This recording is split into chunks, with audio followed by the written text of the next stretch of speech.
नमस्कार, मैं हूँ रचना श्रीवास्तव। सी टाइम्स के सभी दर्शकों का तहे दिल से स्वागत है।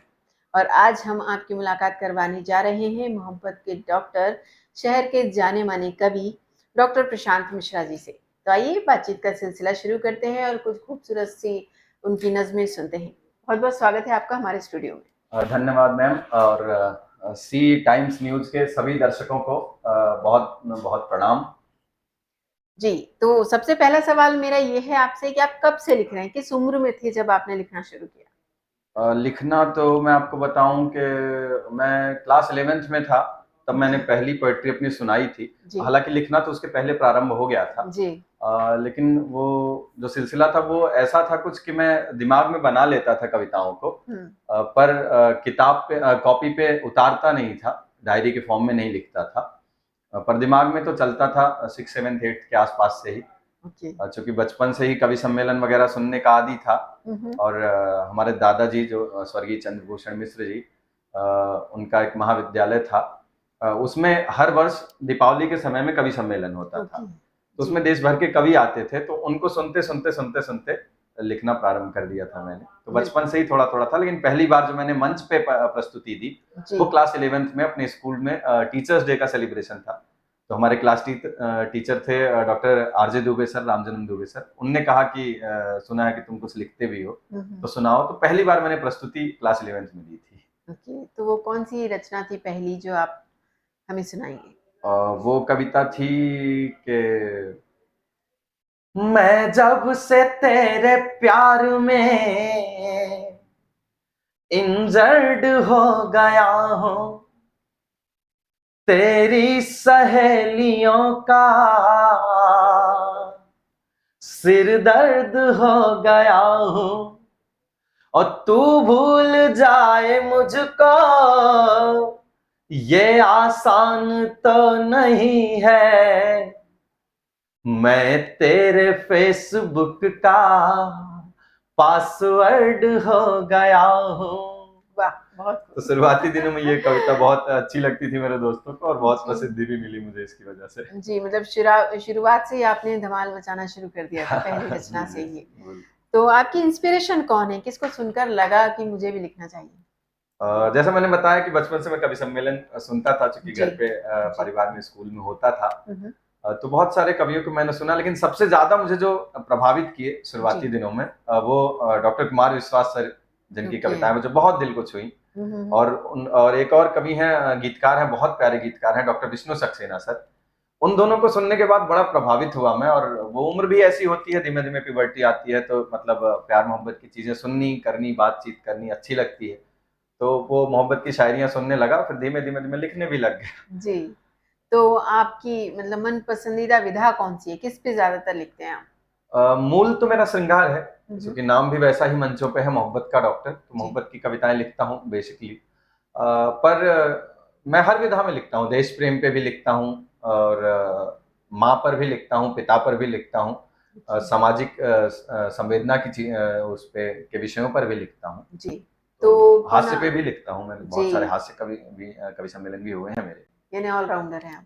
जी, जी, बिल्कुल। तो 15 अगस्त आ रहा है तो क्यों ना कोई देशभक्ति की रचना हमारे दर्शकों को सुनाएँ आप? बिल्कुल, बिल्कुल। अ, देशभक्ति की बात आती है तो मैं 4 पंक्तियाँ मेरी बहुत प्रसिद्ध हैं, कई मंचों पर लोग संचालन में कोट करते हैं। जी, तो मैं नमन करता हूँ उन शहीदों को और उन सैनिकों को जो सीमा पे खड़े हैं, जिनकी जी, वजह से हम ये मना पाते हैं ऐसे दिवस, ऐसे जी।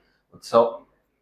कि हो तपते सूर्य की गर्मी या हो सर्दी खड़ी होगी, हो तपते सूर्य की गर्मी या हो सर्दी खड़ी होगी, जताकर देश के प्रति पूर्ण हमदर्दी खड़ी होगी। और जब भी देश पर मरने की पीयूष बात आएगी, तो सबसे आगे सीना तान के वर्दी खड़ी होगी। वाह! तो सबसे आगे सीना तान के वर्दी खड़ी होगी। बहुत खूब, बहुत गहराई है आपकी पंक्तियों में। ये बताइए कि जब सबसे पहले फैमिली में पता चला कि आप लिखने का शौक रखते हैं, लिख रहे हैं, तो कैसा रिएक्शन रहा सबका? फैमिली का रिएक्शन तो बड़ा मिला-जुला सा था। जी। शुरुआत में अच्छा भी लगा लोगों को। हुँ, हुँ। मेरी एक कविता मैंने चोरी-छिपे पोस्ट की थी, एक अखबार में छपने के लिए। मैं आजमगढ़ का निवासी हूँ, उत्तर जी, प्रदेश का। मूल। तो वहां मैंने एक अखबार आता है, उसमें मैंने छपने के लिए भेजी थी। तो वो थोड़ा सा डर के वजह से जो टू और फ्रॉम लिखते हैं वो मैंने गलत लिख दिया था। ओह! तो वो उल्टा मेरे ही घर पे वापस आ गई, ओके। और मेरे दादाजी ने फिर पढ़ी। तो अच्छा। उनने बोला, अच्छा तुम कविता लिखते हो? तो मैंने बोला हाँ। तो बोले अभी पढ़ाई में मन लगाओ, ये सब मत करो। ठीक है, ये हाँ, अच्छी बात है, ये कला है, भगवान का दिया हुआ गिफ्ट है, लेकिन जी। बाद में करना।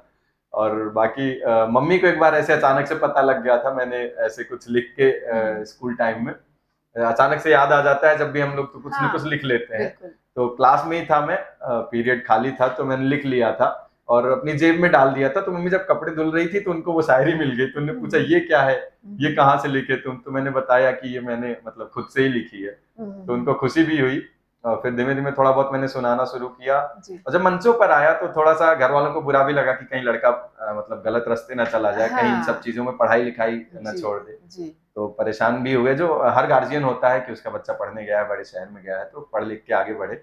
जी, बिल्कुल। दूसरों को अच्छा तो लगता है कि मतलब दूसरे लोग जब कविता करें, एक्टर बने, तो उनको बहुत अच्छा लगता है। लेकिन बिल्कुल। अपने खुद के घर का बच्चा जब जाने लगे इस फील्ड में, तो उनको डर लगता है कि कहीं न कहीं कहीं एक भटक ना डर जाए। होता है। जी, बिल्कुल, लेकिन जब सफलता मिल जाती है तो वही बड़ा गर्व बिल्कुल, अनुभव बिल्कुल, करते हैं। बिल्कुल। तो तो हमारे जो मतलब रिश्तेदार, परिवार के लोग जब तब डरते थे, अब जी, तो बड़े खुश होते हैं बिल्कुल, कि मतलब बिल्कुल। तुमने एक मुकाम हासिल कर लिया है। मतलब आपकी 2 बार पोल खुली है। एक दादाजी के हाथों, एक मम्मी के हाथों। बिल्कुल, बिल्कुल, बिल्कुल। अच्छा ये बताइए कि आपका नाम मोहब्बत का डॉक्टर क्यों पड़ा है? अब मोहब्बत का डॉक्टर तो इसलिए पड़ गया क्योंकि मैं डॉक्टर हूँ भी पेशे से भी। जी, और मोहब्बत की कविताएं मैं लिखता था स्टार्टिंग में, और ये एज ही ऐसी होती है कि इस एज में सबसे ज्यादा मैंने देखे हैं कि मोहब्बत के ही शायर होते हैं। मोहब्बत ही आकर्षित करती है सबसे ज्यादा इस उम्र में, तो जी, मोहब्बत की कविताएं लिखता था। और चूंकि सुनने वाले भी वैसे ही होते हैं इस उम्र में, नई उम्र में रहो आप, तो आसपास स्कूल में जो बच्चे होते हैं, कॉलेज में जो जी, सहपाठी होते हैं, उनको भी वही सब अच्छा लगता है, प्यार मोहब्बत की बातें। तो मैक्सिमम मैं मोहब्बत की कविताएं लिखता था। और पेशे से डॉक्टर हूँ, तो मैंने दोनों चीज को जोड़ के मोहब्बत का डॉक्टर एक नाम रख दिया, और जी, उसी से मैंने एक यूट्यूब चैनल बनाया, उसका नाम रखा मोहब्बत का डॉक्टर। फिर धीमे धीमे मंचों पे भी वो नाम मेरे उपनाम के तौर पे, मेरे बिल्कुल। तखल्लुस के तौर पे लोगों ने लेना शुरू कर दिया, तो जी, उसके नाम से बहुत लोग जान गए। जी, वही मेरा अगला सवाल था कि मोहब्बत के डॉक्टर तो हैं आप और जी। किस चीज़ के डॉक्टर हैं? मोहब्बत के डॉक्टर नाम से बहुत लोग जानते हैं, तो उनको लगता है कि मैं ऐसे मजाक वाला ही प्यार मोहब्बत की जी, बातें करता हूँ, तो जी। ऐसे रख लिया हूँ, लेकिन ऐसा नहीं है, मैं रियलिटी में भी डॉक्टर हूँ। जी, मैंने बीएचएमएस किया है, होम्योपैथी की पढ़ाई की है। जी। जी, मैं कोई होम्योपैथी का डॉक्टर हूँ, और मोहब्बत अच्छा, का तो हुई। बिल्कुल। तो कोई ऐसी रचना जो आपके दिल के बहुत करीब हो? दिल के करीब तो मेरी हर रचना ही है लगभग, क्योंकि कविता जो होती है एक तरीके से अपने बच्चे के जैसे होती है, जैसे बिल्कुल, माँ बाप को अपना हर बच्चा प्यारा होता है। बिल्कुल। तो वैसे ही एक कवि के लिए ये तय कर पाना कि सबसे प्यारा, सबसे बेहतरीन क्या है, वो बड़ा मुश्किल हो जाता है। पर मेरे जीवन में मैंने कुछ अच्छा लिखा है, तो मैंने उनमें से दो एक मुक्तक मैं आपको सुना देता जी, हूँ। क्योंकि दुनिया की सर्वश्रेष्ठ कृति अगर ईश्वर की कोई है, तो वो माँ है। जी, और माँ पे अगर हम कुछ लिख ले, तो ये बहुत बड़ी बात होती है। बहुत हालांकि माँ को शब्दों में समेट पाना तो मुश्किल ही असंभव है, है, बिल्कुल। वो असंभव है, किया ही नहीं जा सकता। इतने रोल होते हैं उनके कि हम शब्दों में बांध नहीं सकते। फिर भी मैंने माँ पे कुछ पंक्तियां लिखी हैं, तो उनमें से एक आध मुक्तक मैं आपको बिल्कुल, सुनाता हूँ, स्वागत है। जो मेरे दिल के बड़े करीब है, मुझे लगता है कि बहुत अच्छे हैं। निश्चलता का प्रारूप है माँ इस धरती पर, स्नेह का सच्चा स्वरूप है माँ इस धरती पर। निश्चलता का प्रारूप है माँ इस धरती पर, स्नेह का सच्चा स्वरूप है माँ इस धरती पर।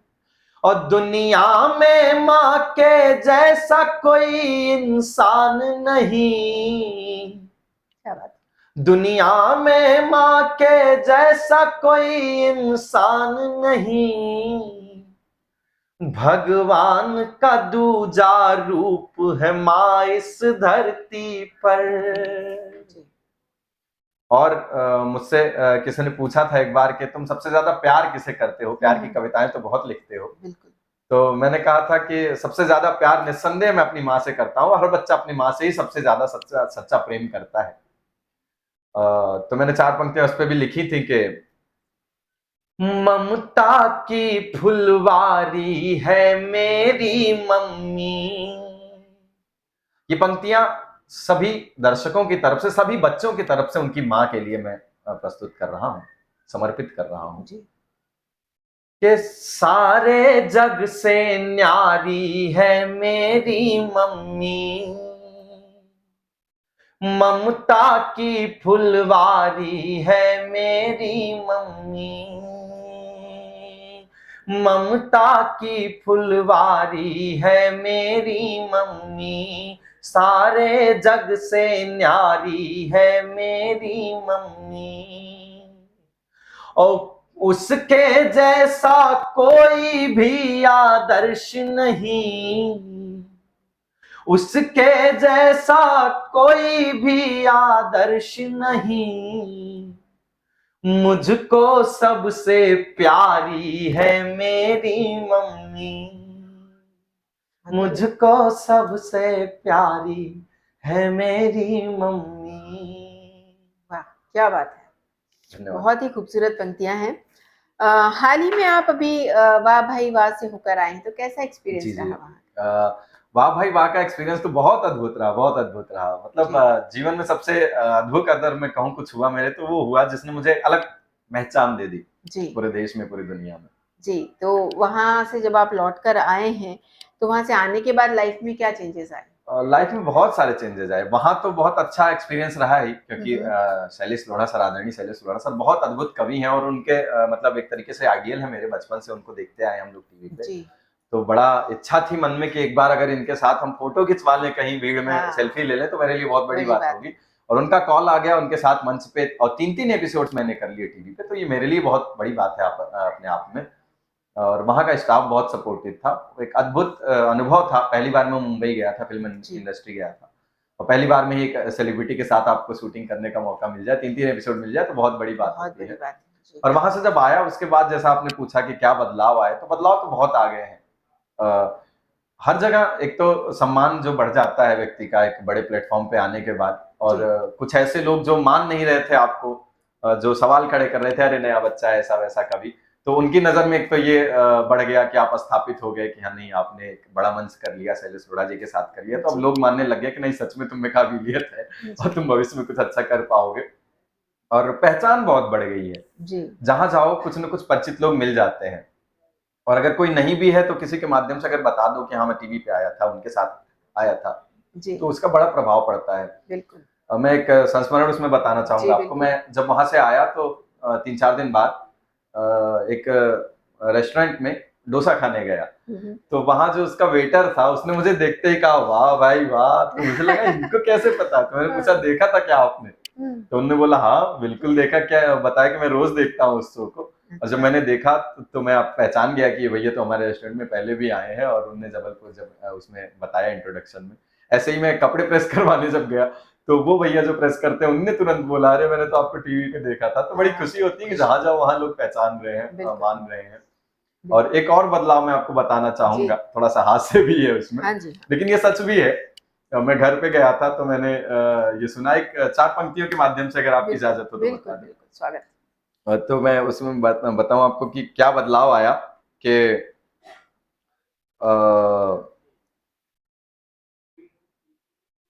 ऐसा हुआ कुछ यूं के कॉलेज नहीं गया तो मुझ पे फाइन लग गई, परियां तो परियां पीछे मेरे डाइन लग गई। बढ़िया। और बदलाव क्या आया कि कॉलेज नहीं गया तो मुझ पे फाइन लग गई, परियां तो परियां पीछे मेरे डाइन लग गई। और वाह भाई वाह ने मुझे हस्ती बना दिया, वाह भाई वाह ने मुझे हस्ती बना दिया, अब शादी के लिए लड़कियों की लाइन लग क्या गई। क्या बात है। तो ऐसे बदलाव भी आए, बहुत सारे रिश्ते आने लग गए उसकी वजह से। बिल्कुल, वही मैं पूछने वाली थी कि सिर्फ पंक्तियाँ हैं या ये सब आप अपना ज़िंदगी का किस्सा बता रहे हैं? बिल्कुल। तो इससे जुड़ा एक सवाल और मैं आपसे जी पूछती हूँ बिल्कुल। कि आपको मोहब्बत का डॉक्टर कहते हैं, तो लाइफ में सच में कभी मोहब्बत हुई है या फिर ऐसे ही लिखते हैं आप? ये सवाल तो बहुत पूछा जाता है मुझसे, क्योंकि मेरा नाम भी तखल्लुस भी मोहब्बत का डॉक्टर है, बिल्कुल और उम्र भी ऐसी है कि ये सवाल जायज भी है पूछना। जी। तो मोहब्बत तो मोहब्बत के कई रूप होते हैं एक्चुअली। माँ से मोहब्बत, वो भी तो मोहब्बत है जो बचपन से हर बच्चे को होती है। बिल्कुल। देश से मोहब्बत, प्रकृति से मोहब्बत, बिल्कुल लेखनी से, शायरी से मोहब्बत, साहित्य से मोहब्बत, पढ़ाई जी। के प्रति मोहब्बत, ये भी तो मोहब्बत का ही एक रूप है। लेकिन जिस रूप में आपने पूछा मैं वो भी बताऊंगा, बिल्कुल क्योंकि इस उम्र में अक्सर मेरे दोस्त भी पूछते हैं कि मोहब्बत का डॉक्टर बोलते तो गर्लफ्रेंड कौन है, कभी मिलाओ, तो मैं मिला ही नहीं पाता हूँ क्योंकि कोई है ही नहीं, और सच्चाई यही अब है कि यहाँ कोई आप नहीं झूठ है। बोल रहे हैं। नहीं नहीं, ये सच है। मैं 4 पंक्तियां इस पे भी मैंने कभी लिखी थी, आप इजाजत दे तो मैं सुना बिल्कुल दूं। स्वागत। कि प्रेम के प्रश्न को हमने हल ना किया, इस परीक्षा में खुद को सफल ना किया। प्रेम के प्रश्न को हमने हल ना किया, जी इस परीक्षा में खुद को सफल ना किया, और थ्योरियां तो हजारों पढ़ी इश्क की, हम अगर आज तक प्रैक्टिकल ना किया। अरे वाह क्या तो बात। प्रैक्टिकल लाइफ में कोई प्रेमिका नहीं हो पाई। हालांकि प्रपोजल्स बहुत सारी लड़कियों के मिले जी सोशल मीडिया के माध्यम से, और रियलिटी में भी ऑफलाइन माध्यम से भी, लेकिन अभी विचार चल रहा है, जब लगेगा कि हाँ मिंगल हो जाना चाहिए, हो जाएंगे। बिल्कुल। तो आप प्रदेश के ही नहीं देश के जाने माने कवि हैं, काफी मंचों पर आप अपनी प्रस्तुति दे चुके हैं। जी जी जी। तो कहाँ काव्य पाठ करना यादगार रहा? यादगार तो लगभग लगभग हर कवि सम्मेलन की अपनी विशेषता होती है। जी पर एक बहुत बड़ा मंच मेरे लिए वाह भाई वाह था, मुंबई का हम्म, मंच, जो मेरा सपना था कि मैं टीवी पे आऊं, बड़े जी नेशनल टीवी पे, तो वो एक मेरा सपना पूरा हुआ। और उसके अलावा मेरे बहुत यादगार कवि सम्मेलनों में से मैं बोलूं तो राम भगवान मेरे आराध्य हैं, भगवान राम, और हम सभी के हैं। हम्म, तो उनकी नगरी में, अयोध्या में मुझे काव्य पाठ का अवसर मिला। ये मेरे लिए बहुत बड़ा अवसर था। हनुमानगढ़ी पे कवि सम्मेलन हुआ था, भगवान राम पे मैंने कभी कविताएं लिखी हैं और वो देश भर में प्रचलित भी हैं। जी और उनके प्रांगण में अगर ये सुनाने को मिल जाए तो बहुत बड़ा मेरा वो था जीवन का। बिल्कुल और एक और ऐसे ही वृंदावन में मुझे मिला। भगवान कृष्ण प्रेम के देवता है, मैं प्रेम का कवि हूँ। मेरे लिए अगर वृंदावन में काव्य पाठ का अवसर मिल गया तो मुझे बहुत बड़ी बात है मेरे लिए। क्या बात तो जी ऐसे मेरे बहुत सारे अनुभव रहे हैं। छिंदवाड़ा एक मैं नहीं बोलूंगा। शुरुआत सबसे मेरी वहीं से हुई थी। जो मैंने पहली बार जब मैं शहर के बाहर गया था तो छिंदवाड़ा गया था, अपने जबलपुर के बाहर जब मैं गया था। राकेश राज जी एक बहुत अच्छे कवि हैं, उनने करवाया था कवि सम्मेलन। और एक और कवि सम्मेलन मेरे जीवन का सबसे यादगार कवि सम्मेलनों में से है, छत्तीसगढ़ अंबिकापुर में गया था। अच्छा राजलक्ष्मी पांडे दीदी एक हमारी हैं, बहुत अच्छी कवित्री हैं, हम्म, उनने बुलवाया था। बहुत शानदार कार्यक्रम था। वहां के लोग बहुत साहित्य प्रेमी और बहुत सीधे सरल लोग हैं। वो अद्भुत कवि सम्मेलन था, इतना प्यार से लोगों ने सुना था। 3 दिन में रहा था, बहुत प्रेम। अगले दिन लोग मिलने आते थे, कई लोग फोन करते थे मेरे घर नाश्ते करने आ जाइए, खाना खाने आ जाइए। तो बहुत अद्भुत प्रेम मिला था वो। तो ऐसे जी कई कवि सम्मेलन है मेरे जीवन के यादगार। ओह, तो बारिशों का मौसम है तो क्या जी, बारिश पे अगर आपने कुछ लिखा हो तो हमारे दर्शकों को सुनाइए। बारिश पे तो बिल्कुल, बारिश पे मेरे कई सारे मुक्तक हैं, कई सारे शेर हैं, गीत भी हैं। जी आप जैसा कहें तो मैं वैसा सुना दूं जी एक बिल्कुल आध। जो आप सुनाना चाहें। एक तो यूं है कि तुम्हें देखकर चेहरे पर यूं लाली आती है, तुम्हें देखकर चेहरे पर यूं लाली आती है, बरसात में जैसे पत्तों पे हरियाली आती है। वाह तुम्हें देखकर चेहरे पर यूं लाली आती है, बरसात में जैसे पत्तों पे हरियाली आती है। जी और बिटिया जब ससुराल से मैके वापस आए तो, बिटिया बिटिया जब ससुराल से मैके वापस आए आए तो जी बाप के चेहरे पर कितनी खुशहाली आती क्या है। बात बाप के चेहरे पर कितनी खुशहाली आती है। जी और जिन घर में बूढ़ों को अक्सर भूखे सोना पड़ता हो, जिन घर में बूढ़ों को अक्सर भूखा सोना पड़ता हो, सब लाख कमाए पैसा पर कंगाली आती है। गजब सब लाख कमाए पैसा पर पर कंगाली कंगाली आती है। और एक क्या जीवन का बात बड़ा कटु पहलू है, जी कटु बिल्कुल सत्य है, वो मैं भी बोलना चाहूंगा। जी मैं देखता हूँ लोग बड़े आडंबर करते हैं कि मैं बड़ा नारी का वो सम्मान करता हूँ। देश में कई सारे ऐसे आयोजन किए जाते हैं नारी सम्मान के लिए, जी लेकिन क्या हम अपने जीवन में सच में सम्मान कर पाते हैं? एक मैं प्रश्न खड़ा करता हूँ आप सभी के सामने कि तुम्हें देखकर चेहरे पर यूं लाली आती है, बरसात में जैसे पत्तों पे हरियाली आती है, और नारी जात की इज्जत का क्या खाक ख्याल करेगा वो? नारी जात की इज्जत का क्या खाक ख्याल करेगा वो, जिसके लब पे हरदम मां की गाली आती है? गजब बहुत बढ़िया नारी जात की इज्जत का क्या खाक ख्याल करेगा वो, जिसके लब पे हरदम माँ की गाली आती है। और एक और सत्य जी शेर के पढ़ी लिखी हो भले बहुरिया, ग्रामीण अंचल पे एक व्यंग जी किया है कि जी पढ़ी लिखी हो भले बहुरिया, पढ़ी लिखी हो भले बहुरिया, लेकिन गांवों में अक्सर, पढ़ी लिखी हो भले बहुरिया लेकिन गांवों में अक्सर उसके हिस्से चौका बर्तन थाली आती है। बहुत बढ़िया। तुम्हें देखकर चेहरे पर यूं लाली आती है, बहुत खूब। बरसात में जैसे पत्तों पे हरियाली आती है। बिल्कुल, बहुत गहरी ऑब्जर्वेशन है आपकी, बहुत ही अच्छा लिखा है आपने। तो लिखने के अलावा और क्या शौक रखते हैं? लिखने के अलावा शौक की बात करें तो एक्टिंग करना भी मेरा शौक रहा है। ओह! मैं बचपन से ही, मैंने अपने क्लास फर्स्ट में भी था तब से मैं एलकेजी से ही मैं एक्टिंग में अपना हाथ आजमाते रहा हूँ। जी। मैं वहाँ ड्रामा वगैरह किया करता था एनुअल फंक्शन में। और फिर क्लास फिफ्थ में फोर्थ में मुझे याद है मैंने वहाँ बहुत अच्छा एक रोल किया था, एक टके शेर भाजी टके खीर खाजा, वो वाला जी, एक रोल था। अंधेर नगरी अनबुझ राजा, ये एक जी। बड़ा अच्छा कैरेक्टर था गोवर्धन दास का, वो हुँ, मैंने हुँ, किया। एक बार मैं गौतम बुद्ध बना था।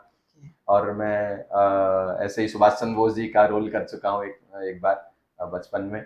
और अभी हाल ही में मेरे कॉलेज में जहाँ मैं पढ़ता था, वहाँ पे एनुअल फंक्शन में मैंने 3-4 रोल किए। भगवान कृष्ण बना, मैं कृष्ण जी का रोल किया।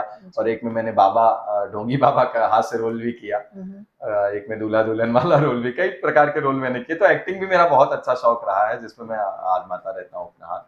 बाकी जी, साहित्य तो है ही। बिल्कुल। तो कोई ऐसी घटना या संस्मरण आप जो हमें सुनाना चाहें? संस्मरण अगर मैं सुनाऊँ तो बहुत सारे हैं, पर एक मुझे एक कवि सम्मेलनों से जुड़ा एक संस्मरण याद आता बिल्कुल है, सुनाइए। जो बहुत आघात भी करता है मेरे दिल पे।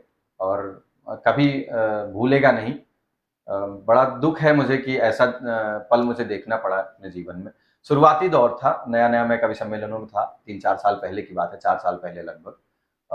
हल्का-हल्का मैं शहर से बाहर जाना शुरू किया था, तो जबलपुर में एक जबलपुर जिले में एक जगह पड़ती है कटंगी, जी, वहाँ एक कवि सम्मेलन हुआ था।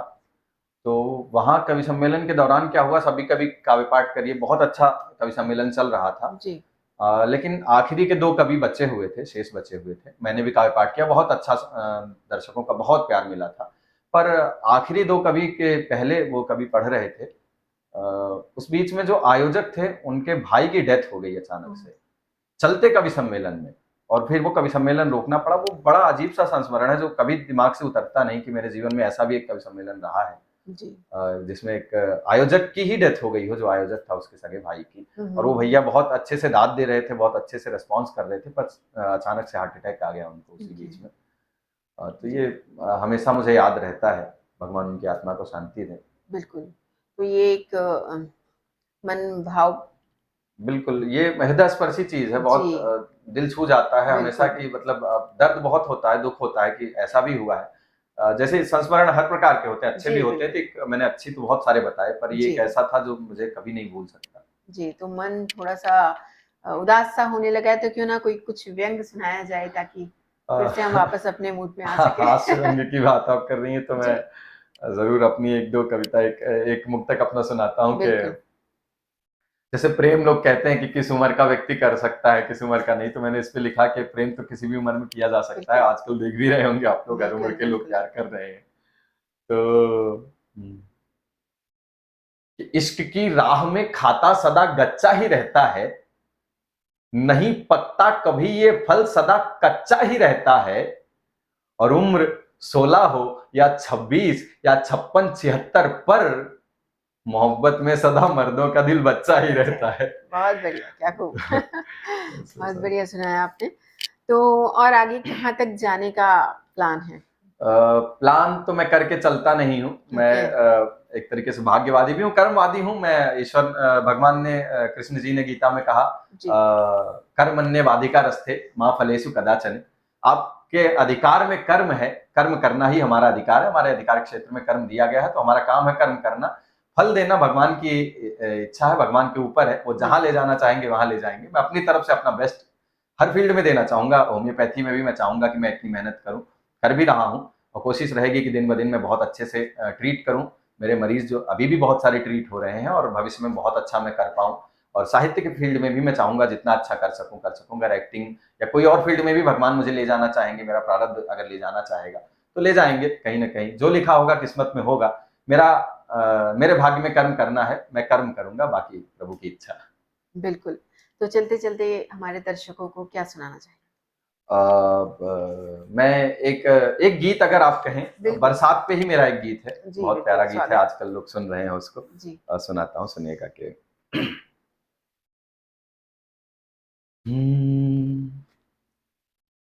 किया प्रकृति ने बड़ा गजब का हरा भरा श्रृंगार, किया प्रकृति ने बड़ा गजब का हरा भरा श्रृंगार। रिम झिम आ गई देखो बारिश की बौछार, किया प्रकृति ने बड़ा गजब का हरा भरा श्रृंगार। रिम झिम आ गई देखो बारिश की बौछार, रिम झिम आ गई देखो बारिश की बौछार। और बारिश में प्रकृति कैसी है, क्या बदलाव आए हैं कि पत्ते चमक रहे ऐसे ज्यों नवल वधू का चेहरा, पत्ते चमक रहे ऐसे ज्यों नवल वधू का चेहरा। कमल खिला तालाब के सर जैसे दूल्हे के शहरा, पत्ते चमक रहे ऐसे ज्यों नवल वधू का चेहरा। कमल खिला तालाब के सर जैसे दूल्हे के शहरा। कत्थई कत्थई डाल लगे ज्यों रंग हिना का गहरा, कत्थई कत्थई डाल लगे ज्यों रंग हिना का गहरा। फूलों की कोंपल पर छाया शर्म हया का पहरा। तो सजना से मिलने को जैसे, सजना से मिलने को जैसे सजनी हो तैयार। रिम झिम आ गई देखो बारिश की बौछार, रिम झिम आ गई देखो बारिश की बौछार। और अंतिम बंद के पेड़ की डाली कमर के जैसे लचके हौले हौले। प्रकृति का मानवीकरण किया है जी। कि पेड़ की डाली कमर के जैसे लचके हौले हौले। दृश्य ये देख के पशु पक्षियों का अंतर मन डोले, पेड़ की डाली कमर के जैसी लचके हौले हौले। दृश्य ये देख के पशु पक्षियों का अंतर मन डोले। मोर मोरनी नृत्य करें और प्रेम की भाषा बोले, मोर मोरनी नृत्य करें और प्रेम की भाषा बोले। ऊपर से कोयल की कूकू, ऊपर से कोयल की कूकू हवा में मस्ती घोले। तो अंबर लुटा रहा हो जैसे, अंबर लुटा रहा हो जैसे इस धरती पे प्यार। रिम झिम आ गई देखो बारिश की बौछार, किया प्रकृति ने बड़ा गजब का हरा भरा श्रृंगार। रिम झिम आ गई देखो बारिश की बौछार। आप सभी लोग बारिश का मजा लीजिए, आनंद लीजिए। बहुत धन्यवाद। बहुत बहुत ही खूबसूरत लिखा आपने, बहुत सुंदर पंक्तियां थी आपकी। तो बहुत बहुत शुक्रिया आपका हमारे स्टूडियो में आने के लिए और समा बांधने के लिए। बहुत बहुत धन्यवाद। सभी दर्शकों को प्रणाम जी। तो ये थे मोहब्बत के डॉक्टर प्रशांत मिश्रा जी, जिन्होंने अपने मुक्तकों से, अपने गीतों से वाकई समा बांध दिया। और इसी तरह और भी चेहरे लेकर हम आते रहेंगे। देखते रहिए सी टाइम्स। नमस्कार।